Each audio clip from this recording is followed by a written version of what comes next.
and Ready Friendly is part of the Friendly Area Neighborhood, which you probably all got that and all the promo.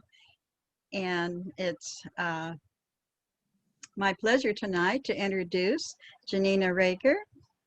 Did I pronounce your last name right? I should have gone over that. It's only Rager when I'm in a bad mood. That's not right. That's great.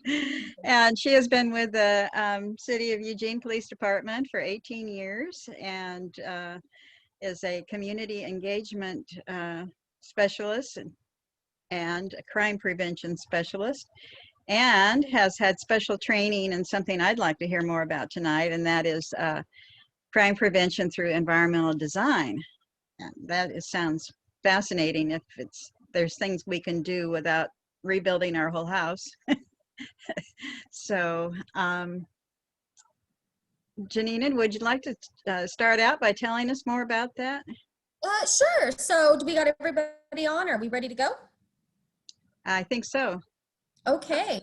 So as Thea said here, I've been with Eugene Police Department for 18 years now. Unfortunately, these trying times with the COVID and all, we're doing things a lot differently. Some of you have seen me at neighborhood meetings. Oh, there we go. Got a little bit of echo. Sorry. We're not allowed to do those with the exception of Zoom now. Another thing that I usually do is, and I want everyone to be aware of this because when the COVID is lifted, this is something that is free to you from the Eugene Police Department. But if you do want to get a hold of me when the COVID is lifted, then I can come out to your home and do a free home safety inspection. This costs nothing to you. Basically, it's me coming out to your house. I look the outside, the inside, and can tell you what I would do to make your home safer. Kind of one of my jobs, it's kind of weird to say, but one of the things I do is I like to think like a criminal. So when I come to your home, sometimes you'll see me lurking around before you even expect me there because I want to kind of see how I would break into your house, what I would use, kind of find all your little faults and stuff before I throw them at you and say, this is what I would do different. So, but it is a great service. It is free. And I do highly recommend that you guys all take advantage of that. When the COVID, right now, they're not letting us go into people's homes and stuff. And as you can see, I'm working from home. I'm not allowed to go anywhere right now because I have cancer, but I'm almost done. So when I'm done, I will be there for 11 years for you guys. So don't hesitate to get in touch with me on that. So Thea got a hold of me because she wanted to go over some things because I can't come into your homes and stuff and talk about some different things. If I'm not covering what you guys want, don't hesitate to put it in a message. And I think Thea's going to kind of monitor those.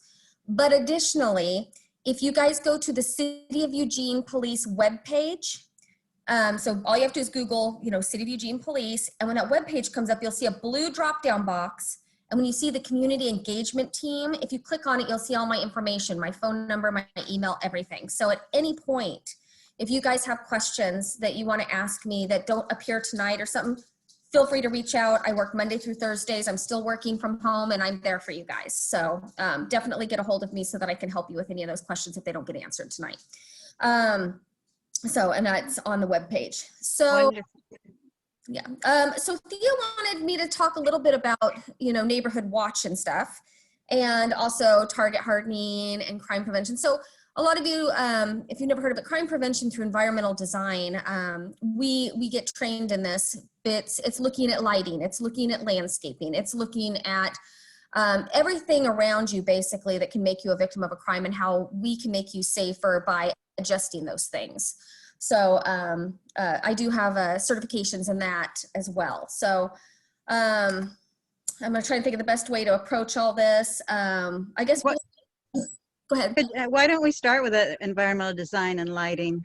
Okay, so basically one thing is when I come out to your house, and again, everybody's house is different. So it's really hard for me to be very specific until I see your home. But lighting, for instance, lighting is probably one of the ~1 things that we recommend in crime prevention. So criminals like dark streets, they like dark houses, they like dark porches. Sometimes I'll go to neighborhood meetings, and there was one actually that was over at the Washington Park this last year. And I remember leaving and I had to turn on my cell phone because I couldn't find my way to the car because the street was so dark. And obviously that's a city issue, but I'm like, this is terrible. This is the kind of streets that the criminals like. Yeah. But unfortunately, it wasn't just the street lights, it was all the house lights were off too.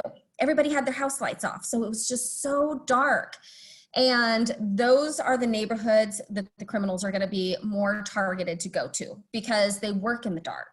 So I do recommend that people do keep their front porches and stuff light up, keep the street lit up, because if people can move around in the dark, you're more likely to have them moving around your house.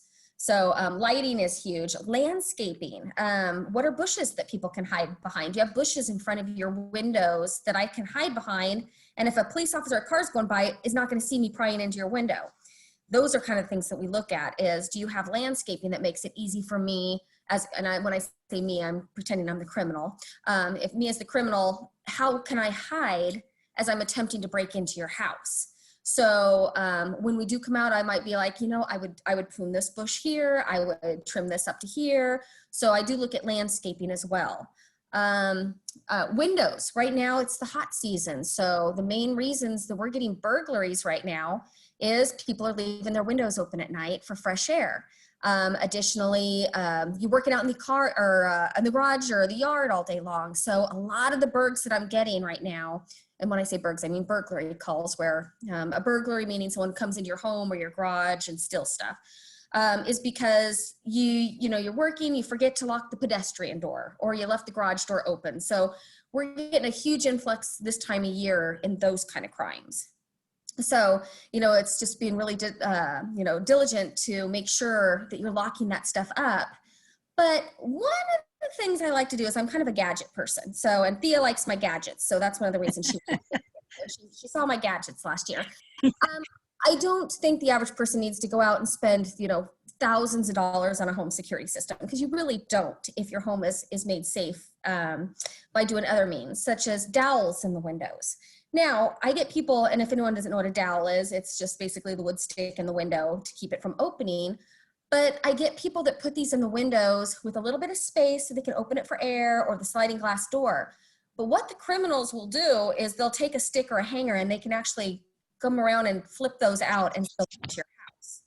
So some of the things that I like to recommend, and I don't have one of them here, but you can go on Amazon, online, whatever, and I would recommend that you type in window alarms, battery operated window alarms. And you can get, I do have one I'm going to show you today. It's more activated by vibration, but for those windows that you want to just kind of open up a little bit for air, but you don't want someone to crawl through, you can actually get these window alarms that one goes on the window, one goes on the windowsill. And when you turn it on, at any point, if the magnets do not line up anymore, a high frequency alarm will go off.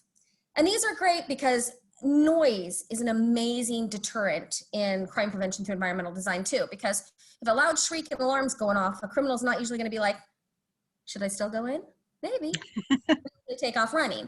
And the good thing is if you have neighbors close by, some of these high frequency alarm devices, your neighbors are going to hear too. And so if you guys are working together in your neighborhood, knowing if I hear this and it's Thia's house, I should probably call over or call the police and say there's an alarm going off at Thia's house right now, So another one that I like, and this is good for windows. If you have windows that you think someone might try to break, garage pedestrian doors.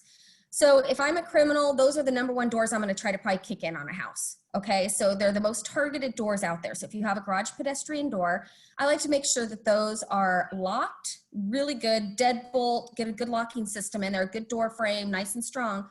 But you can also do other things because, again, noise is a good deterrent. One, and these are amazing as well for traveling. If anyone here travels, these are amazing. I recommend these to a lot of college students, girls that don't like to live alone. These are great for any door in your house. But if you go online, just type in door stopper alarm, okay? I'm not allowed to recommend brands. I can tell you the brands I have. It's not any particular reason other than I ordered these ones and they worked great.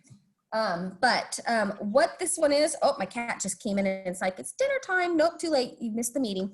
So I'm going to do, I can't do it because I'm going to freak the animals out, but you'll see that there's this metal plate right here, you guys. So not only does this act as a door stopper if you put it under the door, But if at any point someone tries to get the door open, it depresses that, and a high frequency alarm will go off as well. So this is also an alarm. You can get these for like 10 bucks on Amazon, if not cheaper. So they're a great deterrent. They put it so they stop the door, but they also set off an alarm if someone tries to come in. Additionally, the other one that I really like, and again, I'm not allowed to usually say brands. I'm not recommending this brand per se. I'm just going to show you the one I have, and I'll tell you what brand it is, but there's a whole bunch of different brands of these. These are great too. This is another type of window or door alarm. Basically, this one is a Doberman. This is the one I carry. But what I like about this is it has a little on-off switch, and it's got a sticky thing. You take the sticky thing off, and it even says on the back, let's see if I can say it, you know, oh, there we go, upside down. Alarmed by Doberman, okay. So if this is on a window in your house, and someone's looking at it from the outside, they're gonna see that it says alarm, you know, and there's different brands of these, you guys. But what happens is once this is on, it's gonna activate by impact. So someone hits the window or hits the door, immediately a loud shrilling alarm will go off. It only goes off for 1 minute. After 1 minute, it'll stop unless someone hits the door or window again. So these are great little gadgets. You can get, like, I think I looked these up for someone this week at Walmart, and it was like a 4-pack for 16 bucks, but you can get them on Amazon and stuff. But if you type in window alarms, you guys are going to see all kinds of little options like this that are so cheap, and they work really good because, again, it's noise, and noise is a great deterrent for you. So those are just some of the little things that I like, the gadgets. When I do, if you guys do get in touch with me when this COVID is lifted up and I come to your house, I have lots of other little ideas, but it's kind of unique to everybody's house. So when I come into your house, you know, what happens at, let's see, I got some names here. Lena's house is going to be different than Nancy Mills' house. Sorry, you two are next to each other, so I'm going to pick on you guys. So, yeah. So, but that's why I do highly recommend that you utilize this free service with the department, because it gives me a chance to just one-on-one meet with you and specifically fine-tune things to your house. We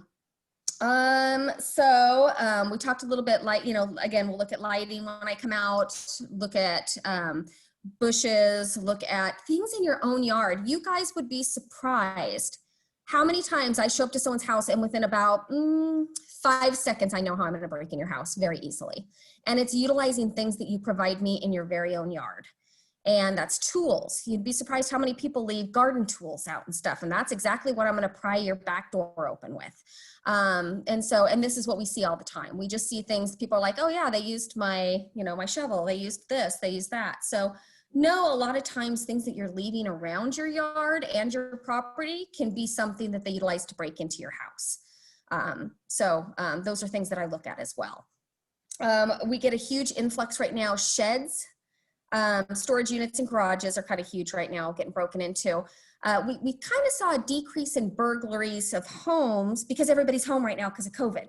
No one's not really going anywhere. So the criminals are still being the criminals. They still need to get what they need. So your garages are what are getting hit, your sheds are what are getting hit, and your cars are what are getting hit. Already probably one of our biggest property crimes in Eugene, or biggest crimes in general, is vehicle break-ins, hands down all around the city. That's probably one of our #1 crimes. And, you know, I get a lot of people that say, well, it's my car. I should be able to leave things in my car. And you are 100% correct. You should be able to, but you can't, because you're going to have your car broken into. I tell people on a regular basis, if you're leaving stuff in your car, it's not a matter of if your car is going to get broken into, it's a matter of when your car is going to get broken into. And I'm going to kind of go into that a little bit more specific, because I get people that are like, well, all I had was a little bit of paperwork and a hat and a sweatshirt.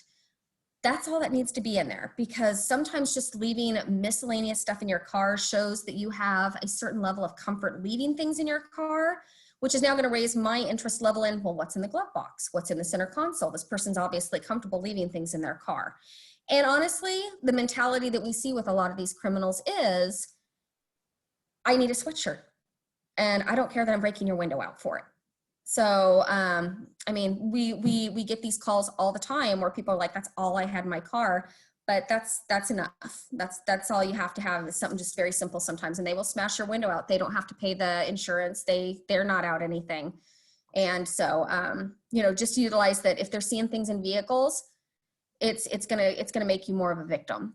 Additional on that is if there's a lot of people leaving things in the vehicles on a regular basis, it's probably gonna get me to come to that neighborhood more often because I know there's more opportunities.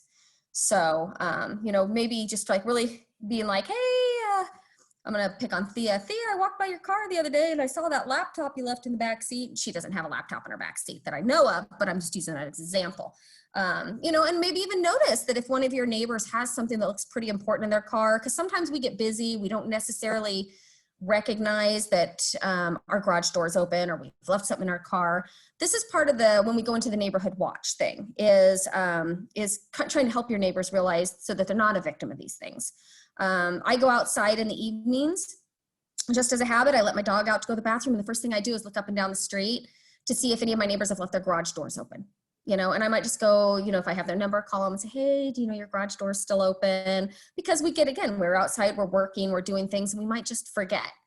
And so to help kind of minimize the crime in the neighborhood a little bit, working together, just looking out for each other, you know, down the street. Oh, I see, you know, so-and-so's garage is open, or the gate's open, or, you know, drove by and it looks like there's something in the car, or, you know. Anyways, I'm kind of going really fast here. So does anybody have any questions at this point that I talk really fast, so. Plus I'm going to take a drink of a decaf. Oh, Thia, your mute's on. Thank you. I was trying to help you by reading some of the questions and just blabbing with my mouth going there. Well, one was, can you remind people not to set up their security lighting that shines into a neighbor's window? Yeah, that's called light trespass. And unfortunately, that is one of the things that we do try to tell people, that we be very distinct when you are putting lighting up, that it is not causing light trespass into other people's windows and stuff, because obviously that can cause some problems with your neighbors and stuff. Trying to get, when you're looking at lighting, a good cutoff lighting, a bright light, LED cutoff lighting. But when you look at lighting that goes out is going to cause what's called shadowing. And when you cause shadowing, that's the difference of saying, well, I saw a dark figure out there. I think it was a guy, I'm not sure. But whereas cutoff lighting is the lighting that directs the light down. So it's got a shield that directs light downward. And in that, we can actually be the difference between that glare light where we can't really see to, oh, I see a white male with dark hair, goatee, he's wearing a green jacket. So you really don't want light that portrays out too far, because it's not really going to do you any good. You're going to see a figure, you're going to see, you know, that there might be something out there, but it's not going to benefit if the police officer's like, well, what do they look like? Well, I don't know. It's a dark figure, you know, compared to, you know, trying to keep the light close to your house. They're, you know, if they're close enough, and then directed down so you can actually see who's outside. So you definitely keep that in mind when you're putting those lights out there.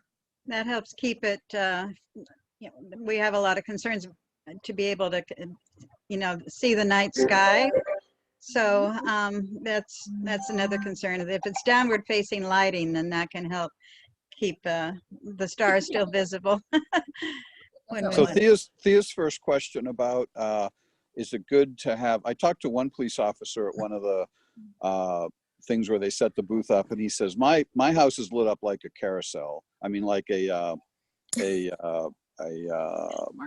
marquee, or like a casino. That's what he said. My house is lit like a casino. So do you recommend lots of lights on? Do you recommend motion sensor lights? No, it varies depending on each house. Again, that's kind of where it gets to be individual with everything. I mean, definitely, if I'm a criminal, I'm not going to want to work where I'm going to be seen. So if you can see me. So, but it might be where you have lights on the front of the house and a motion activation on the back of the house that, you know, detects if someone's coming to the back. So it's not blaring all night long, and so forth. So, I mean, I'm not going to lie. In my house, we've got a gated backyard. Yeah, someone could jump the fence, but my main thing is I don't keep anything valuable in the backyard, and they're not going to be able to get in to my house from the backyard because I have it very secure and stuff. So, you know, it just depends on, do you have sheds back there that you need to light up and stuff, because they're going to be going back there and trying to break into the sheds.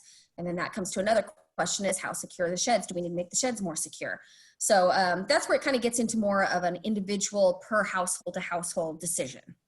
Hi, can you hear me? This is Margot. Yes, hi, Margo. Hi, nice to see you all. But Good to see you. as far as those lights, they are so bright and they shine in people's windows at night. And that means people can't leave their blinds open. And we had a light that, goes on and off. And the neighbors complained that it was keeping them up, going on and off. So there's an awful lot of things that have to be taken in consideration before putting Right. those lights up, and aiming them down is absolutely the best. Yeah. But And that's why I was talking about the light trespass. You have to really be cognizant of light trespass in your neighborhood. Yeah, we've had people get upset with us, and we get upset with other people having their lights in our window at night. It's not pleasant. Thank you. Okay, and another question is, do they really deter people? Do they really deter criminals, or do they just help criminals see where to go with the lights? No, lighting is the #1 deterrent for deterring criminals. So the thing is they don't want to be detected. So getting the eyes out there, so that if you're looking out your window and you can see, or your neighbors can see, especially, that's going to prevent them from wanting to be around your residence and stuff. Now, hiding in your backyard, if there's a little bit of light, that's, again, it just depends on the lighting in that circumstance. Again, am I doing a lighting in a way that helps them, or is going to help get rid of them? And so that's why I'd have to look at everyone's backyard to see how you're lighting it and what you're doing with it. But definitely lighting things up and locking things up and so forth. But it's very dependent household to household on how I would evaluate that.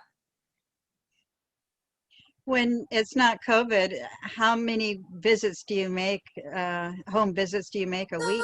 It varies. So kind of what I do is every Monday, I will pull up so my beats are downtown Eugene and Southwest Eugene. So every Monday I pull up the burglaries that happen in those areas. And, that way I can call those people and be like, well, before COVID, and say, would you like me to come out to your house? I see you're a victim of a burglary, but you don't have to be a victim of a burglary. So I've actually gone to neighborhood meetings, kind of like what we're doing today, and just this last year, and had 5 households in that meeting just set up a day with me. And it was about an hour per household. So I literally spent like 6 hours in that neighborhood, just went to this person's house, this person's house. They just knew. I was like, okay, when I get done with this person's house, I'm going to call you. When I get done with this person's house, they kind of just were all waiting for me on standby. I knew they were in a certain order. And that's okay. I'm okay with days like that.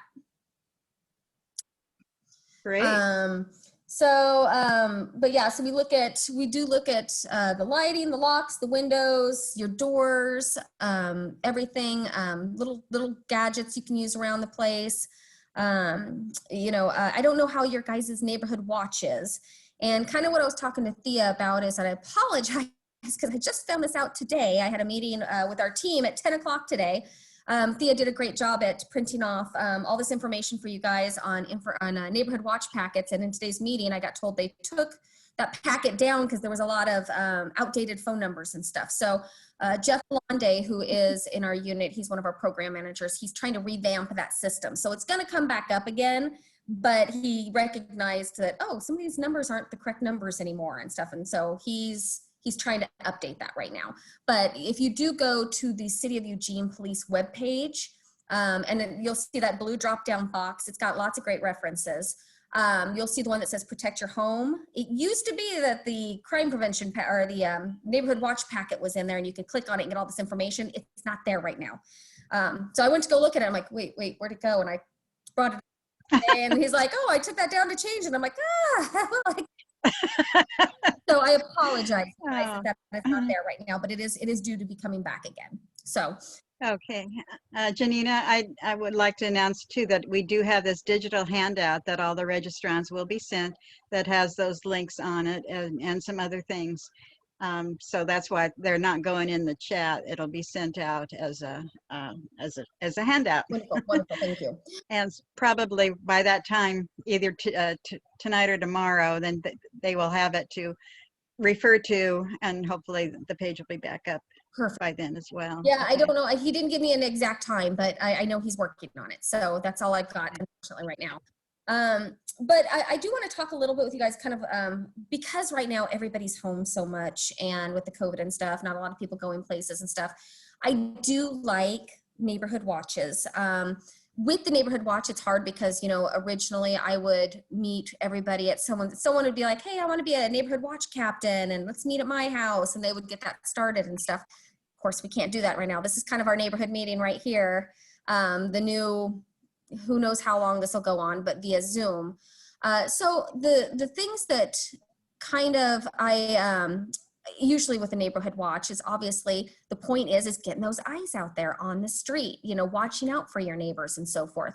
So, you know, there's so many different things we can do with this, but like, for instance, I know package thefts, you know, for instance, have gone up quite a bit because people are getting everything delivered. People aren't going to stores and stuff anymore. So with my neighborhood, one of the things we do is I know that the neighbors, at least, you know, the neighbors across the street and on each side of me, I have their phone numbers and stuff. And so you can actually work out something if you have a comfort level with your neighbors to do something like, oh, Thia's not home and there's a package on her porch. I'm going to go grab it and send Thia a text saying, Thia, your package is at my house so it doesn't get stolen.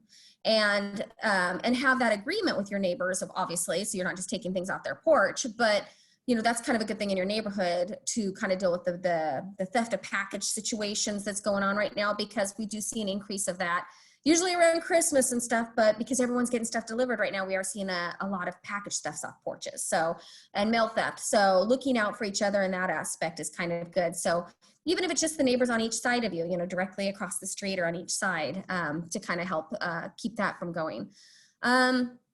One thing that I tell people to be a little bit wary of is everybody seems to be doing like the Nextdoor app and so forth. We've got those apps where you can just kind of share everything with everyone in the community and like within a certain distance and stuff. And to a point, those are really great. You know, if you want to find out who's selling Girl Scout cookies, who's doing someone's yard work, who broke into a car, it's a lot of things. But the thing that I kind of warn on those, and why I like traditional neighborhood watch groups compared to things like those apps, is just to kind of give you an example. There was a neighborhood that I was dealing with where great middle-class neighborhood, but someone had rented their son a house in the neighborhood because the son couldn't, because he was a felon and was making drugs out of the house. And so now you've got this great neighborhood, this great house, but everything you put out on in that neighborhood, anyone in that neighborhood could see.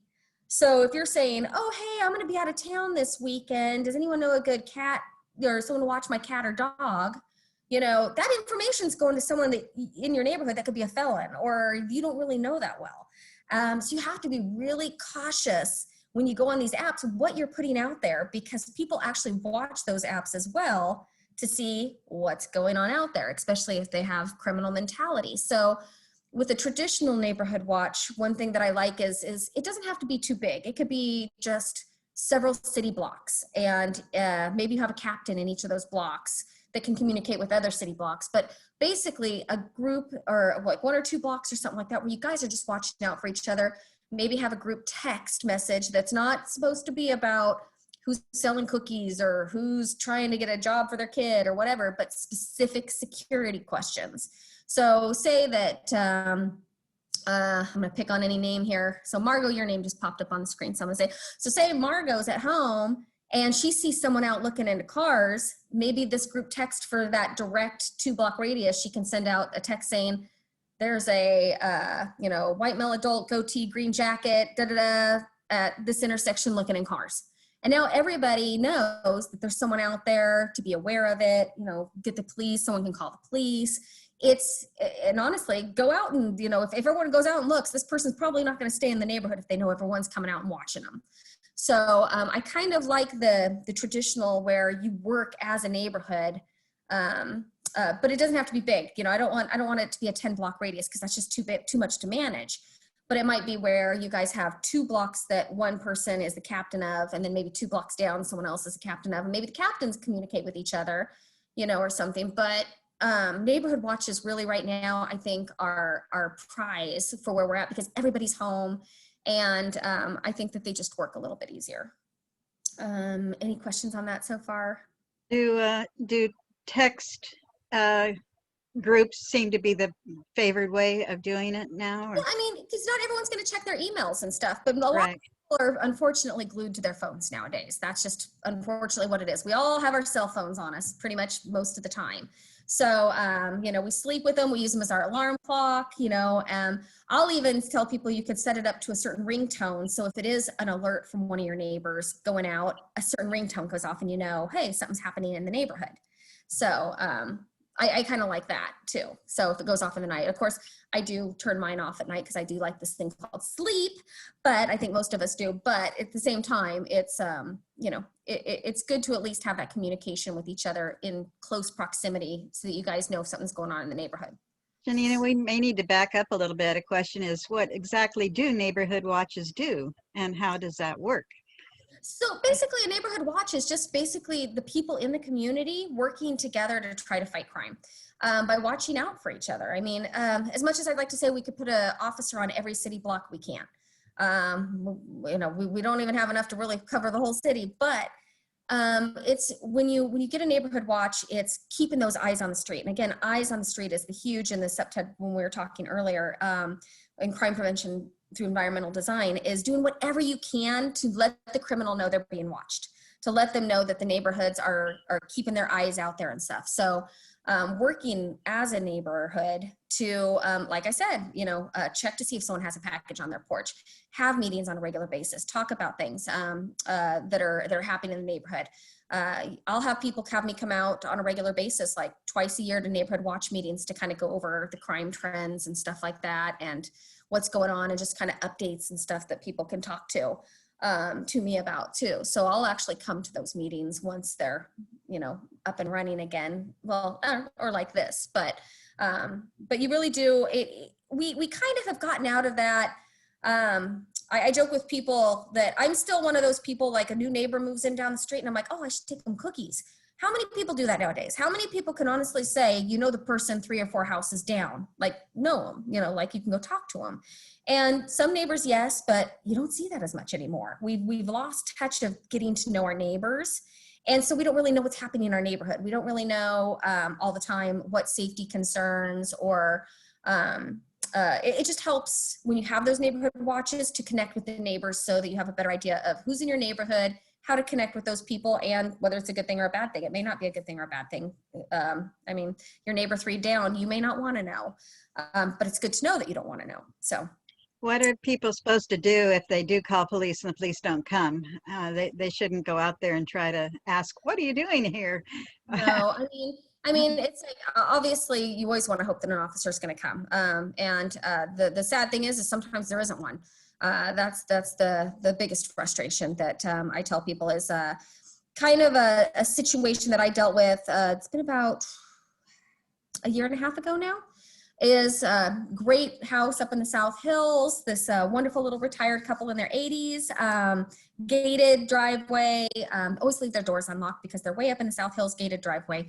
And one day they're sitting there in their house and there's a guy just standing in their yard looking at them. And so they call the non-emergency number and they're like, there's a man in our yard staring at us. And the dispatcher's like, okay, well, is he trying to break in? Well, no. Is he causing you any harm? No. Okay, we'll get an officer when we have one available. So a little while later, the couple call back. They're like, he's taking off his shirt and shoes and he's staring at us through the window. Now, given you got this 80-year-old couple, that is pretty frightening, okay? You got someone in your yard. That is not something that makes you feel safe and warm and fuzzy by any means. So again, they call the non-emergency number. Non-emergency number, you know, dispatcher, are they threatening you? Are they trying to break in? No. Finally, towards the end of it, he walks around the house. They see him walk down the driveway and the dispatcher says, well, when we have officers available, we'll check the neighborhood. So probably like 6 hours later, they got officers up in the neighborhood looking. So this couple, they're angry, and, you know, I can get it because you're like, this person was in our yard. The police never came. We felt, you know, scared. So I went to go check the records with our dispatch center. And at the time of that call, there was over 40 calls for service holding on our screen. And this is fights, traffic crashes, burglaries, so forth. So when that call comes in, you have to realize there's like 40 other calls that are waiting for an officer, and there may only be 7 officers on the whole city for that night. So they have to be able to determine, is this person in danger? Is this person, is Bob and Sue, hopefully there's not a Bob and Sue in here, I'm just throwing those names out here, beating up, do I gotta send the officer here, or do I send them to the guy that's standing in someone's yard? And as sad as it is, we get people standing in people's yards doing weird things all the time in the city. It just is what it is. But I don't recommend that you try to approach those. I mean, obviously, if we have an officer, and if you do feel like you're being in danger, you need to really let the dispatcher know that I fear in my life, I feel like I'm in danger. Really be specific if they're trying to shake your door handles or so forth. Just if there's someone in my yard, that's going to be a different response than there's someone in my yard or there's someone at my door shaking it, trying to get in. So that's going to be 2 different levels of how they're going to dispatch that call. But definitely don't ever try, I would not go out and try to approach the person all by yourself, because you don't want to put yourself in any danger either. So I'm looking here. Let's go back to some of the others that were sent in to begin with. Let's see. Do surveillance cameras help anyone apprehend criminal offenders? I have one, and I'm aware that, I look at all those videos, and they're, if they have a hat on, they keep their head down, they're not going to be recognized. Yeah, and that's the thing, is it depends on, are they covering up? It also depends on camera systems. Like I see some people that are like, oh yeah, I've got some video of it, and you get it, and it's the metapixels on the cameras are so terrible that you just see this blurry, dark figure. I know that a lot of our detectives prefer like a good 5 megapixel camera system. We've had some success up and downs with things like the door or the Ring doorbell, so forth. But if you're going to be looking at a security system, you need to make sure that it's worth it. I mean, just getting some cheap one that shows us some dark, fuzzy figure, it's not going to do anything. And I mean, we tell people, if basically we see something and it's like a black mask to here and a hat to here with just eyeballs, we're probably not going to get anything off of that. But we do actually get, though, arrests off video systems, but it just has to be a good one, and it just needs to, it's the circumstance on, can we see a face? Can we see, did they show up in a car and we just happen to see the license plate number, as the car drives away, or the make and the model of the car? Some of the arrests we make will be, people reporting, yeah, my car or my house was broken into, and a red Subaru was seen driving around. And then 2 days later, someone else says, yeah, this was broken into and a red Subaru was seen driving around. And so then we can connect those things, later. But so again, cameras, they can be good, they can be bad. It just depends on, quality and what we can see on them. So, how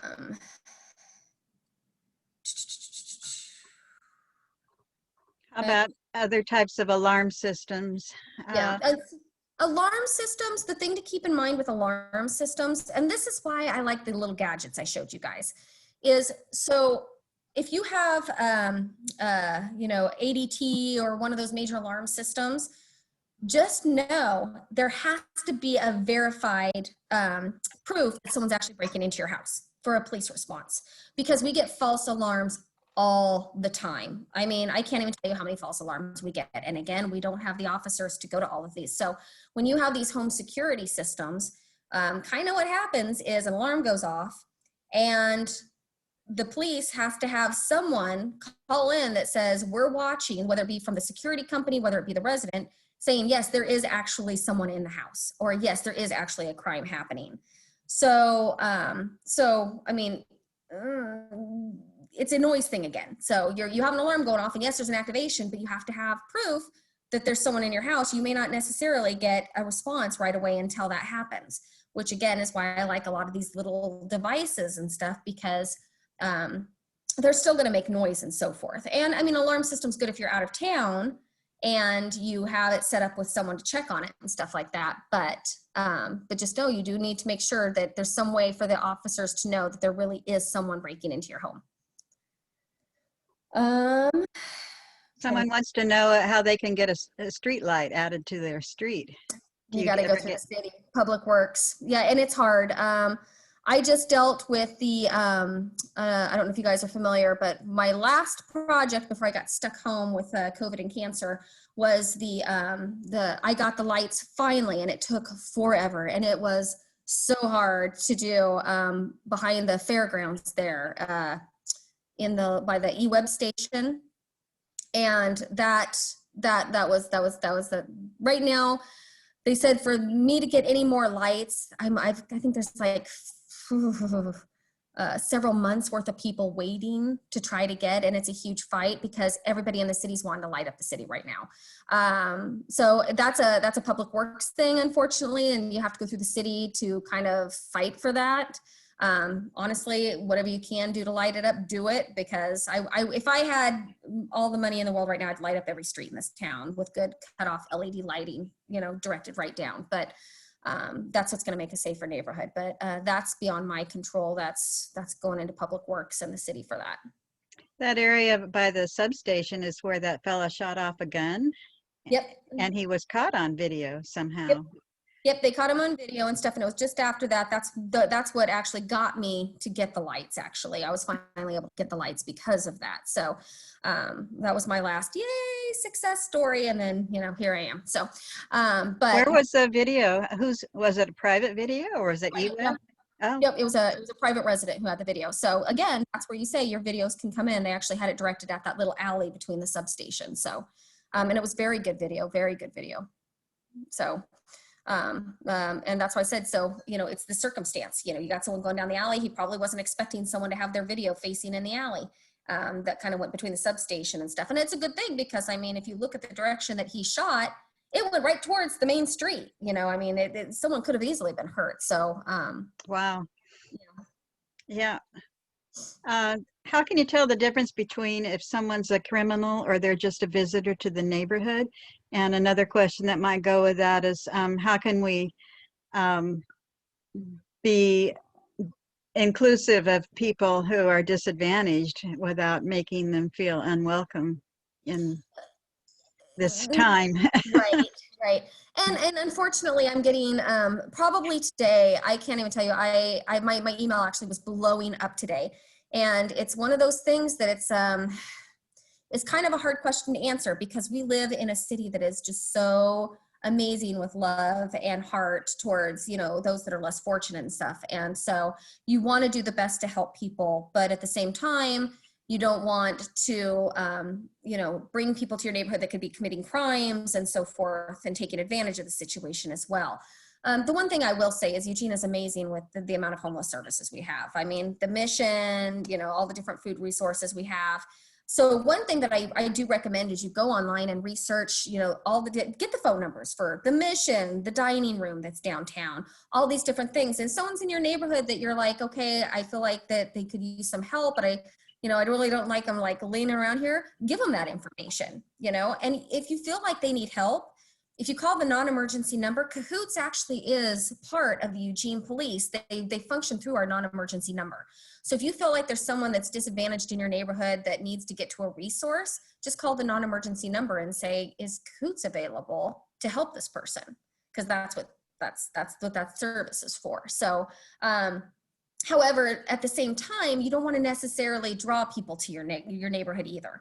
And by that, I mean, if you're a little too accommodating, then all of a sudden you can start having, more transient behavior, criminal behavior in your neighborhood too. So it's that fine line between, wanting to help, but not wanting to at the same time cause negative activity in your neighborhood also. Janina, we have quite a controversy here about canners and whether or not we should put their bottles and cans out on the curb, because that kind of, sometimes it's a ruse when they're looking for cans. They'll go right up into your carport or driveway, or they'll go between houses, and maybe they're just looking for cans. And I've seen them do that, but also I've seen them slip into doorways when they're not supposed to. Yeah, and we do see a lot of that. So what I tell people with that is, unfortunately, yes, when you leave your bottles and cans out, you are attracting negative criminal behavior into your neighborhood, because usually it's also a ruse to, oh, I'm just here for bottles and cans, as I look in your car window, as I look in your shed, as I, and we do see a lot more that does cause an increase in that behavior. So what I usually tell people is put them out the morning of, don't put them out the night before. You know what day your recycle is going to come, or you can go to canning centers like the bottle drop and so forth. But by leaving them out and about the night before, or I mean, at least if they're coming by in the mornings, it's they're being watched a little bit more. It's daylight hours and stuff, but you don't want it at nighttime where it's easy for them to say, oh, I'm just coming for bottles and cans, because that can just give them an excuse to be in the neighborhood for other reasons too. Isn't it illegal to go into recycling bins, to open them up and take things out of them if they're on the curb or on the street even? Nope. No, not necessarily. So if they're up in your driveway and stuff, but once you put them out on the street and stuff, you're going to have a hard time getting anything on that. So that's what I said. No, they can't go up into your driveway. They can't go up into your garage. They can't do all that. So, you know, but again, it's just, it's an inviting behavior is what it does. It's going to bring it to the neighborhood. And I do see a lot of times that those neighborhoods that have that out, we do see a little bit of an increase in criminal behavior and break-ins and stuff. So. Does it do any good to report a crime, even if you do it online and there's never going to be a response? So you don't really need one at that point anyway. Right. But what good does it do? The City of Eugene is a data-led police agency, so we do things by stats. And so you may have one officer that's working all of Southwest Eugene one night, and that does happen sometimes. And so obviously some things like, hey, there's just someone walking around suspicious in the neighborhood. You may not see the officer because he's dealing with a domestic dispute or a burglary or whatever somewhere else. But they do take that and put it into stats. So say that as an officer, I have some downtime, I look up on my stats and I can be, oh, I can see that the area of so-and-so has been getting their cars broken into, or I can see that there's been, you know, some transient activity over here, or I can see that the burglaries have been happening over here. So it does give our officers the information of where they need to be pinpointing their time more. But if you're not calling it in and another neighborhood is, then your neighborhood's not the one that's going to be getting the attention. So that's why it's important that even if it's something where they can't do a police response at that moment, for those down times when the officer may have extra patrol and may be able to do more neighborhood checks and do stuff like that, they're going to go to the places where the calls are coming in. And we don't know that if you're not calling it in. So some people are like, oh, I don't want to bug the police. Well, it's not bugging the police. It's giving us the statistics that we need to know. So definitely, you know, call in suspicious behavior, call in, you know, things that you're worried about if we don't have an officer, but it's still going to create a stat so we know what's happening in those neighborhoods. Chat has been pretty active. I'm not able to keep up with it. And we've got, you know, about 10 minutes left. So maybe we could just open it up to general questions if people want to unmute themselves, and we'll see.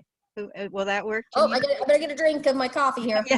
Is there, unless there's more that particularly that we didn't get into? The only other thing I was going to talk to you guys about real quick was when we were talking about burglaries is that's kind of important is hopefully none of you are a victim of a burglary, but I really like to tell people that go through your house and make a detailed list of any electronics, bicycles, jewels, take pictures of things because we get so many times our officers get to people's homes that they've had their house broken into or whatever, and they're like, oh, well, I had this Sony laptop, it's black, 17-inch. Well, if we look in our system, we're going to have like 3,000 of those. You're never going to get that computer back, you guys, ever.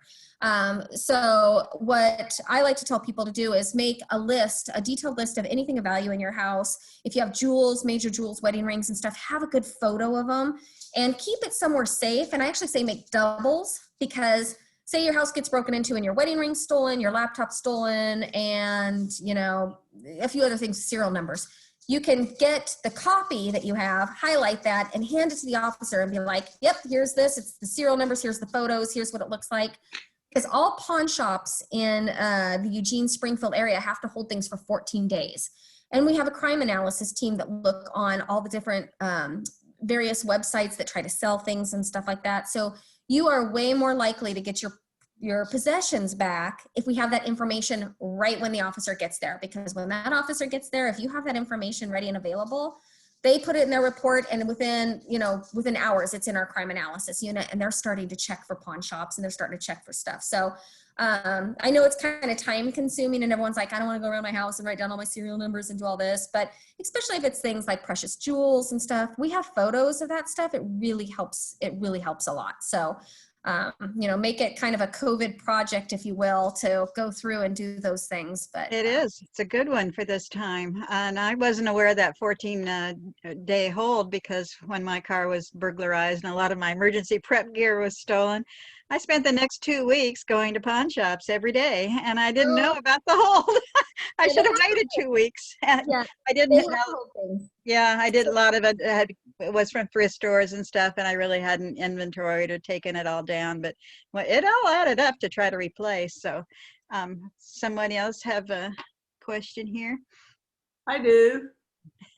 Susan here. We don't have any street lights at all on our block. I can't see any around. Is it advisable just to leave your front porch light on all night? I do. Yeah, I tell, because if you can't have street lights, you want to light up your street. And it's not even necessarily for you, it's for the safety of your neighbors too. I mean, if everyone's lighting up their front street, it's just going to put more eyes out there. It's going to make it brighter so everyone else can see. So I definitely, I like a bright lit street. Okay, thanks. I use those from the dollar store. You get little yard lights that are solar lights. And having those on the sidewalk, it helps your own liability a bit if somebody trips and falls. But they can actually put out quite a bit of light, and at least, people's feet show up if they're going to be walking by. It's surprising how much you can do with solar. Well, and that's the thing is I do tell people one thing that you can look into. Now, it's iffy a little bit because Oregon doesn't get a lot of natural sunlight necessarily all the time of years, and with tree covers and stuff. But another thing you can look at, and I like these for like sheds and sometimes the sides of houses, again, make sure you're not doing light trespass into other property owners' property. But you can actually get solar gutter lights, and they're very cheap actually.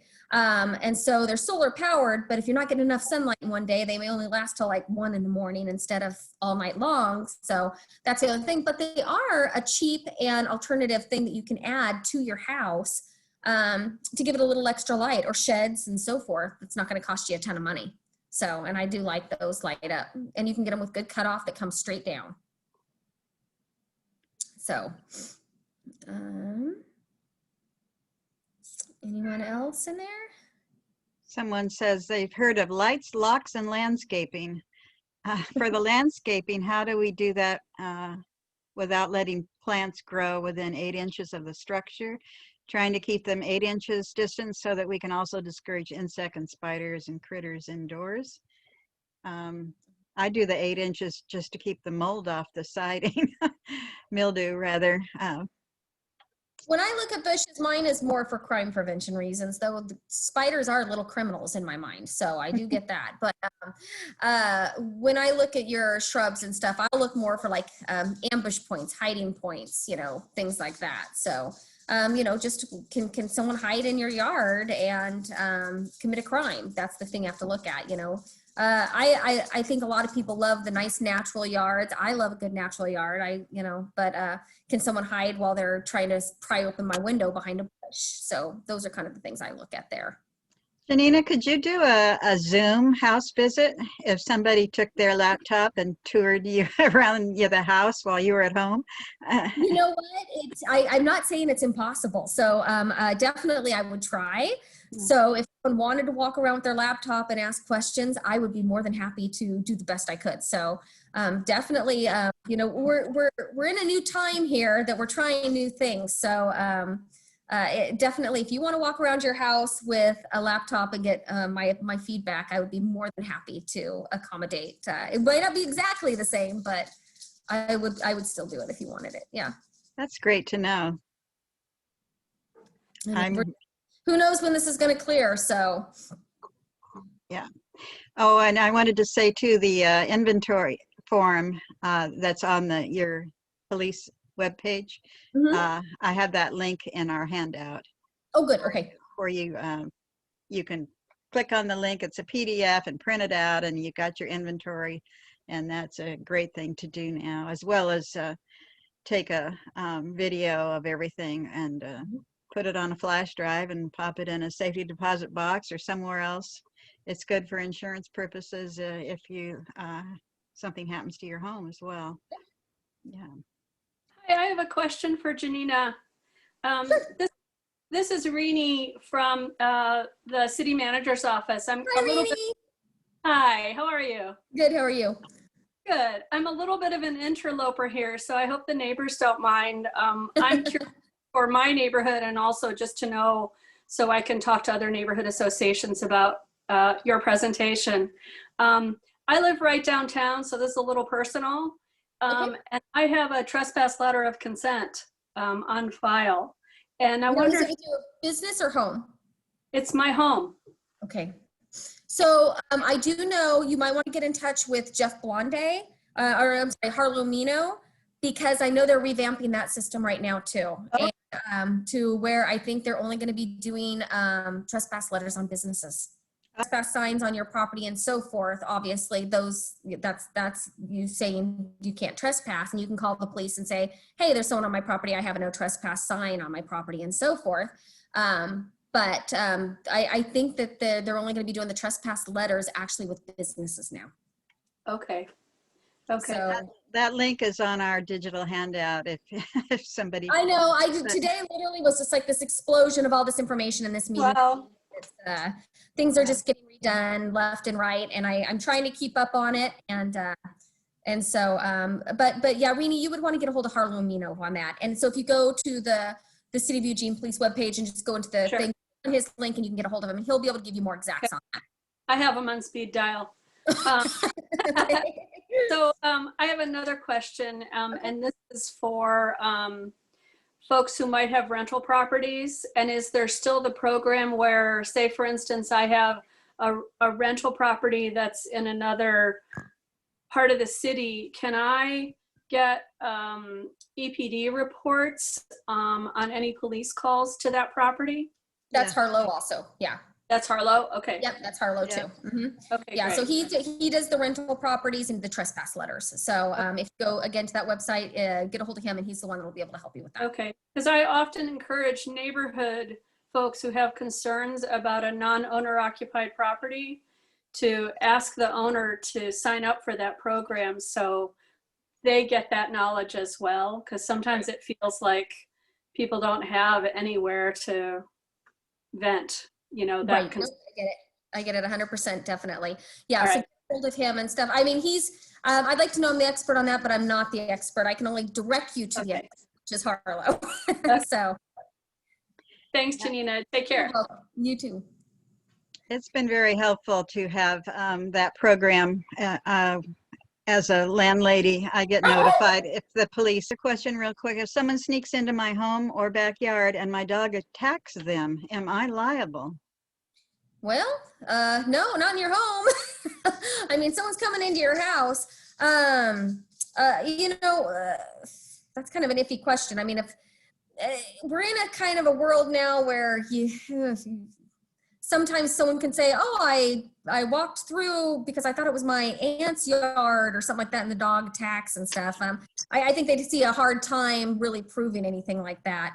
But I mean, I've seen instances where criminals have like fallen through the roofs of houses and tried to sue the owners of the houses because they got injured, and have actually won the lawsuit. So I'm not going to say that I haven't seen weird things. So, but obviously, I think you'd have a hard time being liable if you've got someone that's in your backyard in the middle of the night with no real reason for being there, and your dog attacks them. Last question I had is if people did want to have an actual neighborhood watch introductory meeting via Zoom of their immediate neighbors, could they arrange that and invite you to join and go over the whole Absolutely. shebang? Yeah, absolutely. If you are interested in doing that, that's one of the things I do. So if you're interested in starting a neighborhood watch, definitely get in touch with me, and I'll do what I can to help you get that started. Wonderful. This has been great. I think our time is up, and we've certainly put you on the spot sharing it all. And like I said, you guys, I am working from home for, I don't know how much longer, but I'm here Monday through Thursdays. And so every other Thursday I have chemo though. So if I don't get back to you right away, that's why. But I'm here for the next 11 years. You guys have to put up with me. So don't hesitate to reach out. That's what I'm here for. That's what I do. And so if, again, just go to the city webpage, you can pull up my information. It gives you my phone number, it gives you my email. And so even if you just have questions that you felt that didn't get answered tonight that you want to ask me, if I don't know the answer, I like to think I know everything, but I do not. I will try to find out for you. And so I'll do what I can to make you guys feel safer. Thank you so very much. Yay. Thank you, Janina. Uh-huh. Come back again. All right, anything else? Take care of yourself. All right, bye everybody. Okay, bye.